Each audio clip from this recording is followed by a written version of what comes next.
I did a video showing you step-by-step how to build one of those smaller fluid sand beds for yourself. Here's the basic plan. We're going to set up a series of tubes and corners that fit inside a box and pressurize with air. The piping will be full of very small holes that run air into the sand, turning it into a fluid.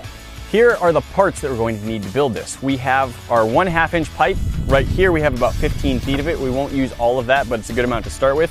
We have 4 1/2 inch elbow pieces. We have 8 1/2 inch T pieces that are smooth in all 3 ports, and we have 1 1/2 inch T piece that's threaded in the center port and just a push fit on the sides.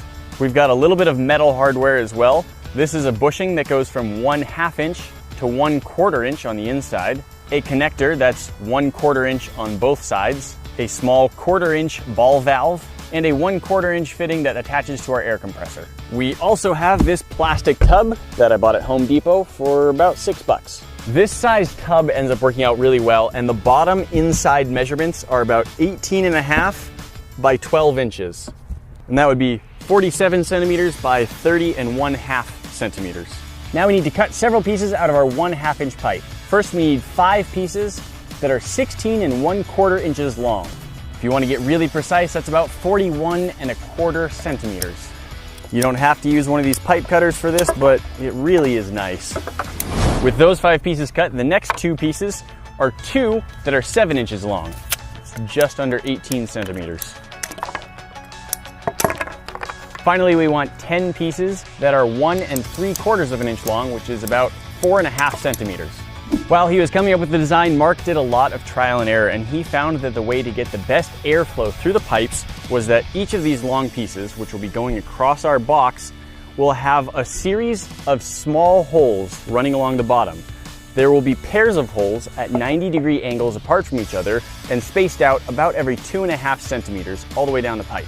To get the lines of where I'm going to drill the holes, I've marked 2 spots on the end of the pipe that are about 90 degrees apart from each other, and I'm now going to line these up just on the table and trace a line down the whole pipe.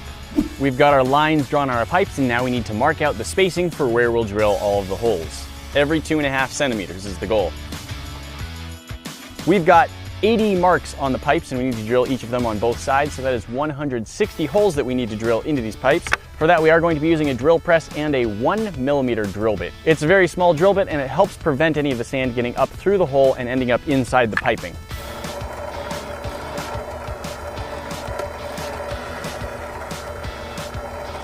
All right, we've got all 5 pipes drilled out.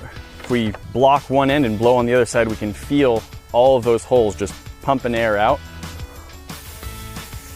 Now we have those, and it's time to start connecting all of our pipes together. I'm going to put together all of one side and then all of the other side, and then I'll go about gluing all of the pieces in between. Making stuff out of PVC. Guys, my album drops next month. It's going to be so good. Now this side can be a little bit tricky because we kind of need to push all of them on at the same time, but I think we can make it work.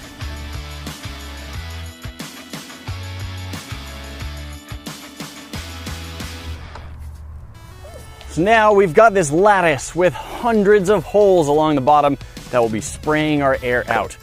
There is another modification I do want to make. We're going to take that same drill bit and add a few more holes through all of the supporting structure so that all of the air gets blown all the way to the sides of the container and we don't just have it in the middle. Our air is going to enter into this through these 2 T pieces, and you can see that this mostly fits down in there, but it's just a little bit too wide, and that's intentional because we're going to drill 2 holes in the bottom and fit it in through those holes.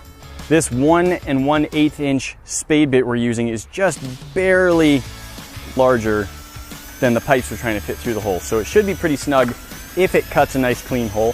We are cutting onto sort of a curved edge, so there's a very real possibility that it won't be perfectly smooth.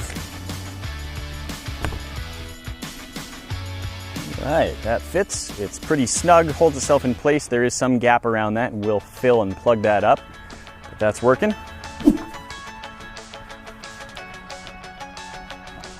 Takes a little bit of effort, squishing it down, forcing it into place, but once we get it down in there, it fits quite snug. You can see it's just right up against all of the edges of the tub, which is just what we want.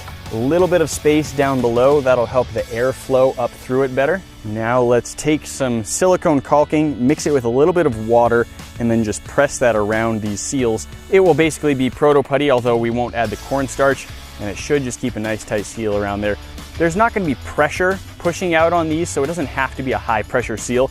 That's just to keep any of the sand from running out those holes while it's nice and fluid. With our box glued in place, it's now time to add the rest of the hardware. We're going to use our other two small pieces to connect two more elbows. Those elbows will connect to our 7-inch pieces, and that will connect to our T with the threaded spot. Our T with the threaded spot will have the bushing, the connector, the 1/4-inch ball valve, and finally the piece that connects to the air compressor. Now we're going to turn the compressor on, and while that's charging up, we're going to load in the first type of sand. We have what isn't actually sand. This is actually a glass bead material. It's used for sandblasting. Mark in his video used glass bead too. I don't know if we're using the exact same grain, but it is a very small, very fine, and fairly uniform grain, which is really what you want for one of these beds. Ooh, that was a lot of bubbling, and I barely had this open. Woo! That is crazy already. So even when it's closed, this stuff is fine grain enough that I can move it and kind of swirl it pretty easily, but it does stop my hands. Doesn't go anywhere. And opening it just a little bit, I can now just push my hand right down through that. Let's open it more. Really get it bubbling. Look at that, it's just got like waves back and forth.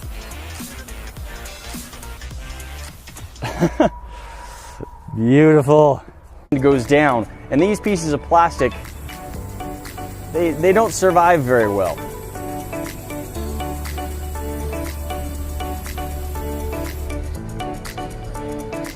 And your ship is sunk.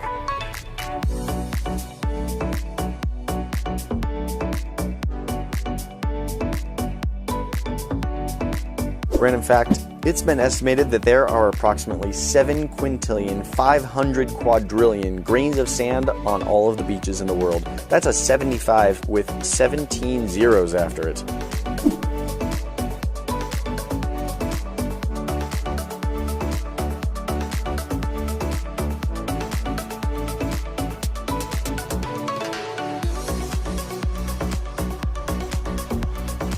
All right, let's see if our colored sand works. Yeah! I just gotta turn it off again. That's already starting to mix so much.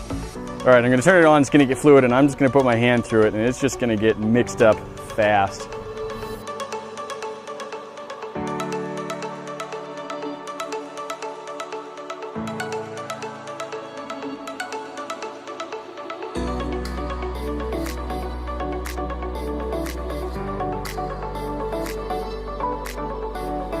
The fluid sand bed is not that hard to build. It doesn't take that long, and it doesn't cost that much. I think by far your biggest expense is going to be if you want to get the really good sand. That's the super fine glass beads that are used for sandblasting.